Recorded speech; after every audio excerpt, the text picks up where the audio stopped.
Mr. Schoaf got me involved in sales first. He got me involved in home building and land development and manufacturing and all kinds of things. Schoaf was an entrepreneur. He did a lot of things. One of the tips he gave me was find a unique person and build a company around him, instead of starting a company and trying to find somebody unique. I've tried it both ways, right? He had a lot of tips. But he got me in sales. He said, look, try sales for a while because you'll learn more about human behavior in sales than anywhere else. You'll run into this incredible variety of people.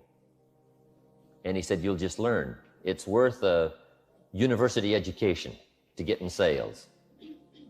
Talk to people from all walks of life, people with all kinds of problems, happy people and sad people, people that don't need any help, people need lots of help. Just get out there and see the people. He said, you'll get educated about human behavior and life and what's going on, how to identify. Just find out about life by getting out there and mixing it up in sales. I found out he was right. So I got this incredible education in sales. But he gave me this, how to make a good presentation. And I got pretty good at it. In fact, I used to hear people say, hey, you got to be one of the world's great salesmen. I thought, wow, the man has taught me well. Somebody else would say, hey, I've heard them all. You got to be one of the best. I thought, I've got it made. And then one day, the awful truth dawned on me. I said, wait a minute, something's wrong. If I'm one of the world's great salesmen, how come they ain't buying? I was getting faked out. See, I was being congratulated for my presentation. I had yet to master the art of persuasion. Something interesting to keep in mind, and that is, there is a difference between presentation and persuasion. First you learn to make a presentation, then you learn the art of persuasion. Because I got a little faked out on this at first. So there's a difference between presentation and persuasion.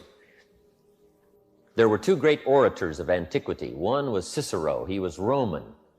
The other one was Demosthenes, he was Greek. And they were both great orators, great speakers. But it was said of Cicero, when he spoke, everybody said, what a great speech. It was said of Demosthenes, when he spoke, everybody said, let us march. And that's the difference between presentation and persuasion. And if you haven't picked up this phrase yet, now's the time to put it here. Results is the name of the game. If I can persuade you for results. Some people teach for others to learn. Some people teach for others to use. Hopefully I fall in the latter category. I don't want to know you're great on this stuff 6 months from now. I want to read your bank balance 6 months from now.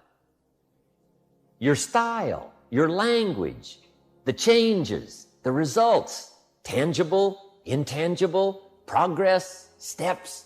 See, that's what it's all about. Results is the name of the game. And here's the art of persuasion. Let me give you a few simple keys to remember in learning the art of persuasion. First of all, become a good storyteller. It's one of the best ways to persuade is to use stories. Jesus, master teacher, was the great storyteller of all time. He said the kingdom of heaven is like a man, it's like a woman, it's like this, it's like this. Always telling a story, human stories to illustrate what you're trying to get across. So become a good storyteller. Now, to be a good storyteller, you got to collect stories. It's one of the reasons for your journal. Okay? It's one of the reasons for your journal is to collect stories. Just don't miss any of the stories that can help you. You just keep this handy and just jot down little things that come your way so you don't miss them. Keep your journal handy. Gather up the stories, your impressions, so that you can tell the stories of where you've been and who you've met and things you've read. Okay? Learn to be the teller of stories. It doesn't take much of a story. What was I trying to illustrate? Oh, we all need a little help. I was illustrating that one time. I said, I remember when I was a little bitty kid, the first day I decided I could ride a bicycle. I know I'm too little for my feet to touch the ground, but I thought I can ride one of those things. I'm just little. I said, I just need two things. First, I need somebody to hold it so I can get on. Now that I'd figured out, because I couldn't figure out how I could get on it and get going by myself. But I said, if somebody's to hold it and let me on it and then give me a push, I could ride it, right? I knew getting off was easy, right? Just fall off. I mean, that's easy, right? I've already learned that art. But I figured out if somebody held it, if I got on it and they gave me a push, I could ride it. So it doesn't take much of a story. Just be a storyteller. It'll get the point across. Okay? So be a gatherer of stories. Now, a daily journal doesn't mean you write in it every day, but it does mean you've got it handy. I wrote something from Bernard Shaw. People are always blaming their circumstances for what they are. He said, I do not believe in circumstances. The people who get on in this world are the people who get up and look for the circumstances they want, and if they cannot find them, they make them. Next, the art of persuasion is don't exaggerate. Correct handling of the facts. Nothing destroys credibility like a misuse of the facts. If it's 100, it's 100. If it's 500, it's 500. Make sure the numbers are correct and the facts are correct. Your meticulous sticking to the facts will make this credibility so strong. Here's another one in the art of persuasion, oratory. And if you're not, involved in sort of speaking in public or to groups of people, you may not be so involved in oratory, but even in personal conversation, really public presentation is only an extension of personal conversation. That's how you practice your public presentation, personal conversation. Don't make one separate from the other. Be just as good a storyteller in person as you are on the platform, or as you are in public, or as you are to your office, or to your group, or to your salespeople, or your organization, or whatever. Be a good storyteller wherever you go. Learn how to get your point across one-on-one, just as important as one on a group. Okay? That way you get lots of practice, because we're always talking and visiting and chatting with people. But make it a practice session. Now, oratory is just saying something extremely well for just a little burst of time. I have a little bit of it in the evening seminar when I come to the disease of attitude called complaining. It's in there.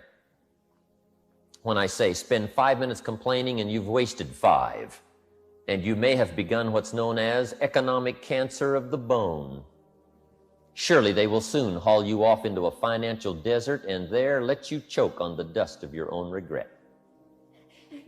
Now, that's just a little what we call a burst of oratory, right? It's just something well said, well put together, and you just use it. One is for attention, of course. One is to get the point across. One is to cover what you're trying to cover.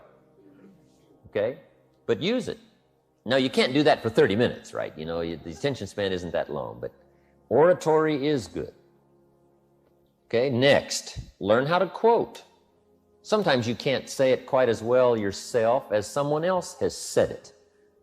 So be a gatherer of quotes and learn quotes that can help to illustrate whatever you're wanting to say. And quotes are also a good attention getter. Do you notice how, you're just going along in conversation and you quote something? People just listen a little better when you quote. You quote a poem or a sentence or a saying or something. It's really helpful in the art of persuasion, getting attention. It also shows you've done your homework. You are really interested enough in your subject to gather up the quotes on the subject. So use quotes. I have quotes, right, sprinkled throughout that whole evening seminar. One of them was, Benjamin Disraeli once said, nothing can resist a human will that will stake even its existence on the extent of its purpose. See, that's well said. Just learn the quotes, capture them in your journal, and then rehearse them and repeat them until they become part of you. And sure enough, you'll find all kinds of uses for the stuff you've captured and practiced. Captured and practiced. Salt Lake City the other day, I was doing a seminar. And I was talking about the truth. And I remembered Churchill's quote, "The truth is incontrovertible. Malice may attack it, and ignorance may deride it, but in the end, there it is." See, that's well said. You could sit up all night and not think of that, right? I mean, that's good. Good quotes. So learn how. The quotes and the poems are just, they're heavy. They're good stuff. Whether it's fun or whether it's serious, just learn all the quotes. Something you write yourself. Write it out and then rehearse it. If it sounds good, and then use it. Express yourself on paper.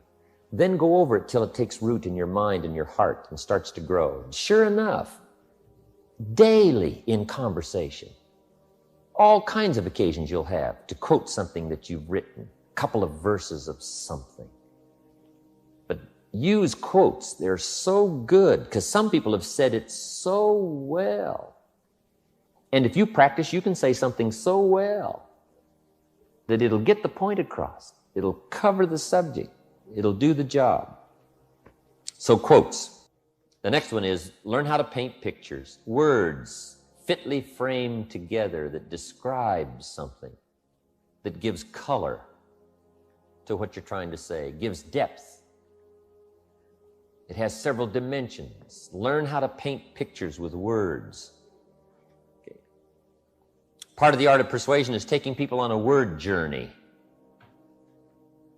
A journey of words, descriptions. Now, part of those pictures develop as you get older, as you get more experience in life. Part of that's just a growth process. It really is. One of Judy's boys, Bruce, when Bruce was about 12, we're up at the ranch riding the motorcycles up on the Jeep trail. I'm in the lead one day, right? And we're running the Jeep trails.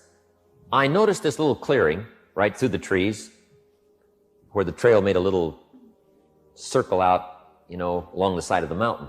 And the view was absolutely breathtaking. So I pulled up and stopped. I'm taking off my helmet. I'm looking at this view. It is spectacular. The colors, it's along about 5 o'clock in the evening and the colors are gathering. And the valley below, this little river running through the valley, the cattle are down there grazing. The mountains in the distance, the colors, the trees, the mountains, it was just fantastic. And I'm drinking in this scene. And Bruce comes flying up on his motorcycle, right, up behind me, stops, gets off, takes off his helmet, he's pulling off his gloves, walking up where I am. And I say, "Bruce, look at this view. Isn't this fabulous?" And he takes a look. And he looks at his watch and says, "We better get going. We're going to be late." And I thought, why doesn't this view affect him like it affects me? I'm stunned by the colors and what's happening. And then it dawned on me, he's only 12. See, when you're 12, you've only got 4 or 5 colors on your palette to paint pictures. You just don't have very many. But sure enough, as you get older, as you gather experience, you just get this better variety of colors on your palette, all kinds of shades of green and blue. The colors start to grow and change. Then if you get good at using all these colors to paint pictures in other people's minds, see, that's when things can really start to take shape. Learning how to paint pictures, how to get the ideas across, how to tell the stories, how to get to the heart of the matter. All of that is a matter of art. Learning how, painting pictures. Here's another part of the art of persuasion, straight talk. We've all used the expression. It's a good expression. Let's tell it like it is. Almost everybody's willing to say, level with me. Just let's tell it like it is. Straight talk. And we can all use straight talk. Here's the next one, challenge. Everybody responds to a challenge. So I'm not sure you can do it. I don't know. See, all you got to do is say that to me, right? See, I bet you can't make another $1 million in the next 6 months. How much we got riding on this, right? I mean, that's all I want to know, right? What is the bet? Hey, we all respond to a challenge. We all respond to doing something well, seeing if we can do it. I mean, since we were kids, right? Competition, challenge. I always go for that. Okay? Climbing the mountain, going through the experience, becoming a better person, learning to talk better and walk better and look better, and lifestyle, affecting other people, developing personality. There's challenges everywhere. And if you're good at giving somebody a challenge, whether it's a small one or a large one, whether it's a small step or a long step, just challenge people to change, challenge them to grow, challenge them to buy, to decide, to try, to move. If you're good at challenge, you'll be good in the art of persuasion. And last, in the art of persuasion, the greatest element in the art of persuasion is a passionate belief in something. We're all affected by people who passionately believe. Maybe it's an experience, or maybe it's a philosophical viewpoint, or political or social or something. These incredible people that have this unbelievable ability to feel strong, immensely strong about an idea. See, that'll affect everything else you do. A passionate belief in something. And probably the greatest illustration of this passionate belief and how it works in the art of persuasion is a story about Paul, the great leader of the early Christians, formerly known as Saul from Tarsus. After his conversion, he became a unique champion of the early Christian church. In fact, he had a nickname. They called Paul the Great Persuader. That's what they called him. I'm sure the story went around saying, if you don't want to be a Christian, here's a guy you don't want to get around. I mean, he's got this incredible story. If you get close to him, he'll put his story on you. And unless you're terribly strong, he'll get you. He's got this story. Not only does he have the story, but he's got this incredible ability to tell it. And sure enough, he must have been the great persuader. Once you get good at the art of persuasion, telling your story, learning identification and logic and reason, learning to paint pictures and solutions, learning to give quotes and write your own, make this whole mixture of communication something that is a daily important part of your life. And sure enough, if you'll get good at it, as you can, very few people will be able to escape your influence, whether they're children or business people, family, friends, or people from distant lands. Communication, the art of persuasion,